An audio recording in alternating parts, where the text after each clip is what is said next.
मैं आपको बता दूं मोदी जी, आपने दूसरों को तो डरा दिया सीबीआई से। केजरीवाल नहीं डरने वाला। आपको पता नहीं है मैं किस मिट्टी का बनाऊं। मोदी जी के इन सीबीआई और टुटपंजियों से और इन गीदड़ भभकियों से नहीं डरने वाला। इस वक्त बड़ी खबर आ रही है, ईडी ने अरविंद केजरीवाल को गिरफ्तार कर लिया है।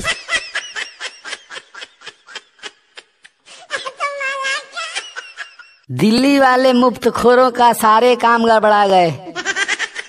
दिल्ली वाले मुफ्तखोरों का सारे काम गड़बड़ा गए। कट्टर ईमानदार सर जी बेईमानी में पकड़ा गए।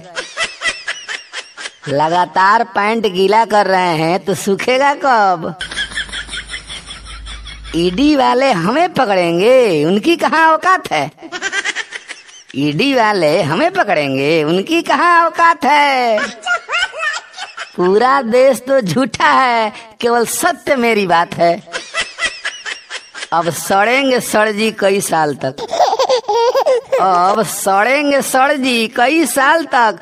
पार्टी पूरी सड़ा गए। कट्टर ईमानदार सर जी बेईमानी में पकड़ा गए। लगातार पैंट गीला कर रहे हैं तो सूखेगा कब? दिल्ली का खजाना इसने लूटा और लुटवाया है। दिल्ली का खजाना इसने लूटा और लुटवाया है। अपने बाप के पैसा से नहीं शीश महल बनवाया है। इज्जत इसका 6 फुट नीचे। इज्जत इसका 6 फुट नीचे जमीन में गड़ा गए।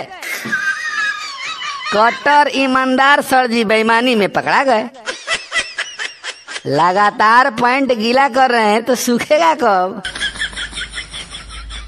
सड़ा हुआ ये आदमी लूट कर बन गया मालदार है। सड़ा हुआ ये आदमी लूट कर बन गया मालदार है।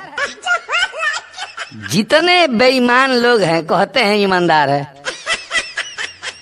के कविता से माल लिया है। के कविता से माल लिया है, लेकर के भुला गए। कट्टर ईमानदार सर जी बेईमानी में पकड़ा गए।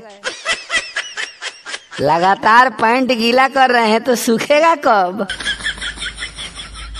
तिहाड़ में जाकर मनीष के संग में लूडो छक्का खेलेगा। तिहाड़ में जाकर मनीष के संग में लूडो छक्का खेलेगा। माई बाप चिल्लाएगा जब पुलिस डंडा ठेलेगा।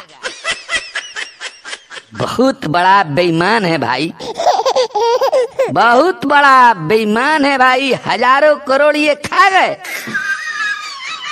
कट्टर ईमानदार सर जी बेईमानी में पकड़ा गए। लगातार पैंट गीला कर रहे हैं तो सूखेगा कब? दिल्ली वाले मुफ्तखोरों का सारा काम गड़बड़ा गए। कट्टर ईमानदार सर जी बेईमानी में पकड़ा गए। लगातार पैंट गीला कर रहे हैं तो सूखेगा कब?